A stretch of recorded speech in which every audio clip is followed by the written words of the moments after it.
గురుబ్రహ్మ గురువిష్ణు గురుదేవో మహేశ్వర గురు సాక్షాత్ పరబ్రహ్మ తస్మై శ్రీ గురవే నమః. అందరికీ కూడా అమ్మవారి యొక్క దివ్యమైన అనుగ్రహం కలగాలని, అమ్మవారి కృపాకటాక్షాలు మన కుటుంబాల మీద మనందరి మీద కూడా ఎల్లప్పుడూ ఉండాలని, సర్వ గురుదేవతల యొక్క సర్వదేవతల యొక్క అవతారమూర్తుల యొక్క అనుగ్రహం మనందరి మీద ఉండాలని కోరుకుంటూ అందరికీ శుభాశీస్సులను అందజేస్తూ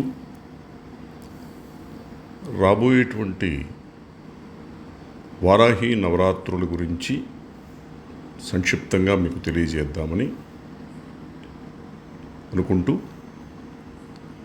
ఈ ఆషాఢమాసంలో శుక్లపక్షంలో పాడ్యమి నుండి నవమి వరకు ఉన్నటువంటి ఈ 9 రోజుల్ని మనం సాధారణంగా ఏమంటామంటే నవరాత్రులు అంటాం.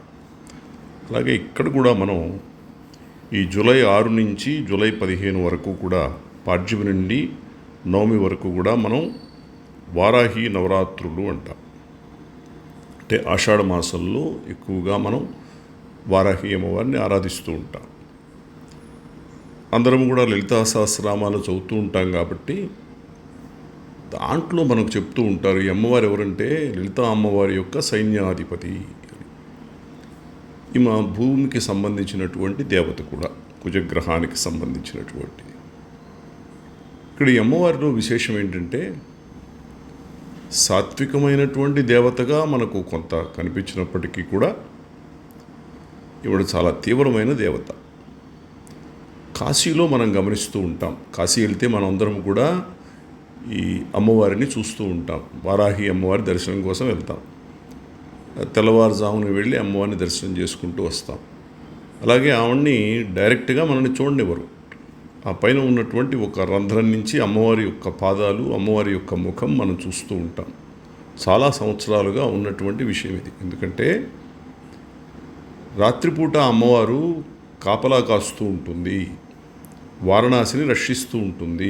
రక్షణ కనుక అది కాశీలో చాలా ప్రధానమైనటువంటి విశేషం. అమ్మవారిని ఎదురుకుండా చూస్తే మానవమాతృలైనటువంటి మనం ఆవిడ యొక్క శక్తికి తట్టుకోలేమేమో, దానివల్ల ఏమైనా ఇబ్బందులు వస్తాయేమో. ఎందుకంటే కొన్ని లక్షల వోల్టుల శక్తి ఉన్నటువంటి అది మనం భరించాలి కదా. అందుకని మనల్ని అమ్మవారిని పైనుంచి చూడనిస్తారు. ఇది మనకు కాశీలో నిత్యము కనపడేటువంటి ఒక గొప్ప విశేషం. ఆవిడ తల్లి కనుక మనం ఆవిడని ఆరాధించామనుకోండి, మనకు రక్షణ ఉంటుంది, మన సంకల్పాలు కూడా చక్కగా నెరవేరుతాయి. అలాగే మనం మరి అమ్మవారిని అర్చించేటప్పుడు ఎప్పుడు కూడా కొన్ని పూలు వాడుకుంటూ ఉంటాం. ఎలాంటి పూలు వాడాలి అంటే, ఎరుపు రంగు పూలు వాడవచ్చు, మందార పూలు వాడవచ్చు, అలాగే చామంతి పూలు కూడా వాడవచ్చు. అంటే పసుపు రంగు పూలు కూడా కుజుడికి సంబంధించినవి కనుక పసుపు పూలు వాడవచ్చు. అలాగే ఎర్రటి పూలు కూడా మనం వాడవచ్చు. అలాగే ప్రసాదంగా ఏం వాడుకోవాలి అంటే, ఏ అమ్మవారికైనా మనకు తెలుసు తీయటి ప్రసాదం మనం వాడుతుంటాం. పొంగలి వై వాడుకోవచ్చు. అలాగే తీయటి పదార్థాలు ఏదైనా కూడా మనం నైవేద్యంగా పెట్టవచ్చు. అంతేకాకుండా ఇక్కడ ఒక గొప్ప విశేషం ఏంటంటే, కొన్ని చోట్ల అమ్మవారు కుజగ్రహానికి సంబంధించినటువంటి అమ్మవారు కనుక కందులతో చేసినటువంటి పదార్థాలని కూడా నైవేద్యంగా వాడుతూ ఉంటారు.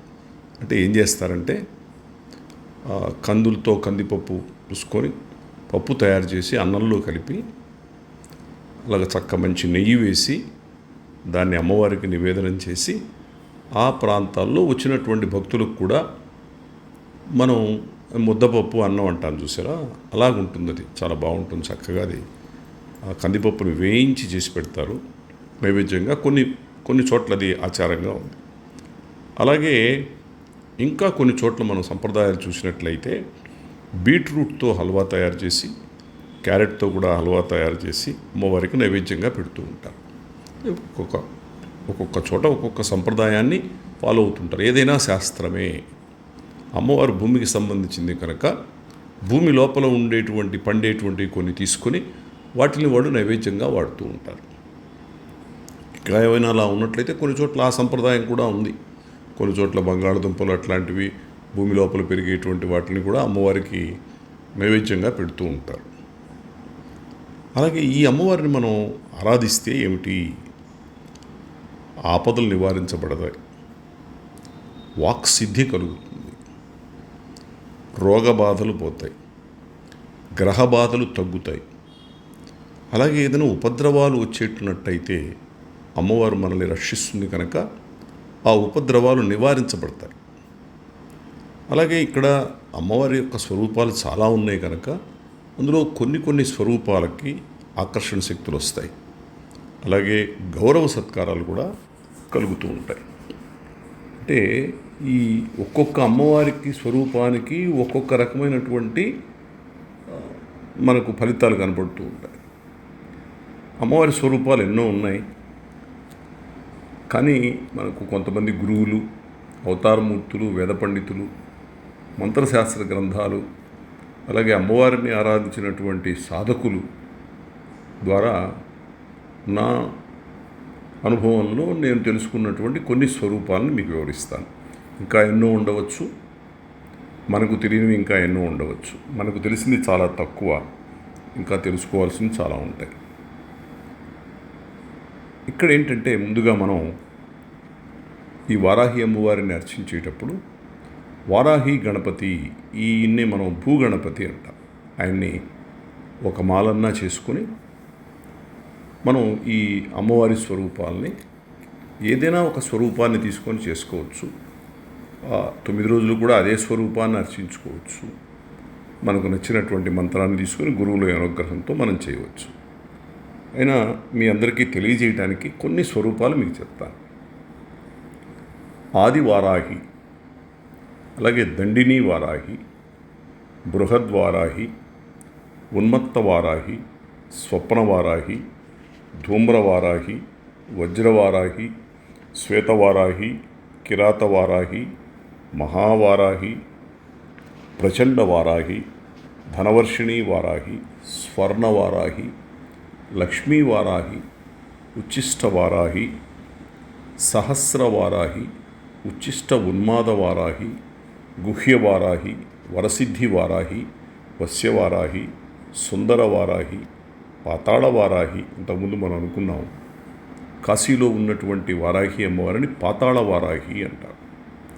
ఈ పాతాళ దేవతలు చాలామంది మనకు కనిపిస్తూ ఉంటారు. పాతాళ గణపతి, పాతాళ హనుమంతుడు. పాతాళ గణపతి మనకు తెలుసు, మీకు శ్రీకాళహస్తిలో కనపడుతూ దర్శనమిస్తూ ఉంటారు. పాతాళ కాళి ఉత్తర హిందూస్థానంలోనే ఒక చోట ఇప్పటికీ ఉంది. అలాగే పాతాళ హనుమంతుడు ప్రయాగలో మనకు ఒక చోట కనిపిస్తారు.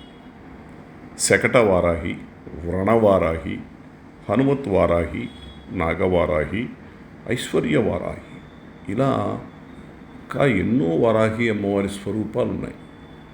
ఒక్కొక్క స్వరూపము సాధకుడికి ఒక్కొక్క ఫలితాన్ని ఇస్తూ ఉంటుంది. కొంతమంది వారాహి దేవతలు మనం చేయటానికి ఇక్కడ ఈ ప్రసార మార్గాల్లో మనం చెప్పకూడదు. ధూమ్రవారాహి, కిరాతవారాహి, ఇలాంటి కొన్ని వారాహి మంత్రాలని గురువు దగ్గర నుంచి మాత్రమే తీసుకొని చేయాలి. ఎందుకంటే అవి చాలా తీవ్రమైనటువంటి దేవతా స్వరూపాలు కనుక. కాబట్టి కొన్ని ప్రసార మాధ్యాల్లో అవి చెప్పడానికి కుదరదు. కొన్ని అందరము చక్కగా మన కుటుంబాలు బాగుండాలి, మనం బాగుండాలి, మంచి ఉన్నత స్థితిలో ఉండాలి అనేటువంటి భావనతో మనం కొన్ని మంత్రాలని మనం చేసుకోవచ్చు. తప్పకుండా వాటిని చేసుకుంటానికి ప్రయత్నం చేయొచ్చు కూడా. అది కూడా గురువు యొక్క అనుగ్రహంతో, గురువు యొక్క ఆశీస్సులతో, గురుముఖత తీసుకొని చేయాలి. తెలుసుకోవడంలో తప్పులేదు, ఇంత సబ్జెక్ట్ ఉంది అని తెలుసుకోవడంలో తప్పులేదు.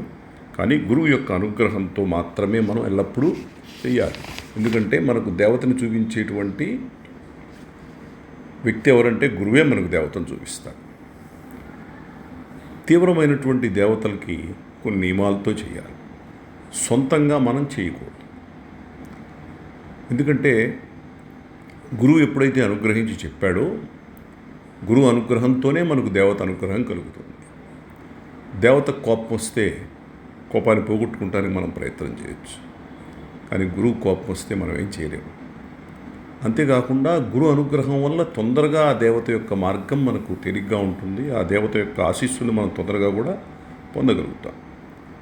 అలాగే మనం జాతకంలో కూడా కుజుడు వేరే వేరే గ్రహాలతో కనుక మనం కలిసి ఉన్నట్టయితే, కుజుడు శనితో కలిసి ఉన్నాడని, కుజుడు ఆ శుక్రుడితో కలిసి ఉన్నాడని, ఇలా ఉన్నప్పుడు కొన్ని ప్రత్యేకమైన సంపుటి మంత్రాలని కూడా మనం తెలుసుకొని వాటితో చేయవచ్చు.